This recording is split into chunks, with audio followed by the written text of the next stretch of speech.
Bumuelta si Representative Percy Sendanya sa sagot ni Vice President Sara Duterte kaugnay ng mga impeachment complaint na inihain laban sa Vice Presidente sa House Committee on Justice.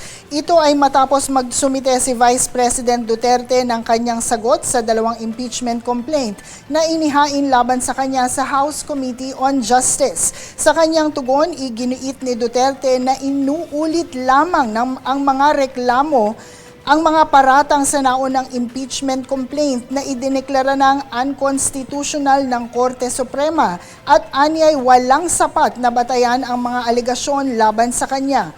Ayon kay Sendanya, hindi dapat na itanggi lamang ang mga alegasyon at dapat umano itong sagutin sa pamamagitan ng maayos na proseso ng impeachment. Paulit-ulit natin pinapaliwanag sa kanya, hindi recycled yung kaso kasi to begin with, hindi pa rin naman niya to sinasagot. So ang recycled dito yung palusot niya.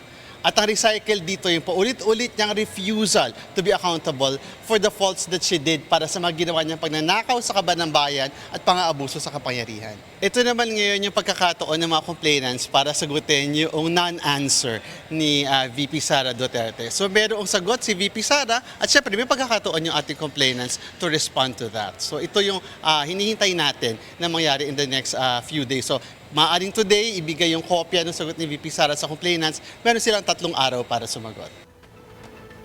Iginiit ng mambabatas, nararapat lamang na litisin sa Kamara ang mga paratang upang malinaw na masuri kung may pananagutan nga ba o wala ang Vice Presidente.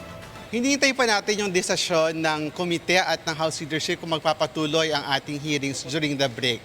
Pero sa dulo, ang ating gustong sabihin sa taong bayan, kinakailangan magbantay tayo kasi ginagawa talaga nila ang lahat para ma-evade yung accountability.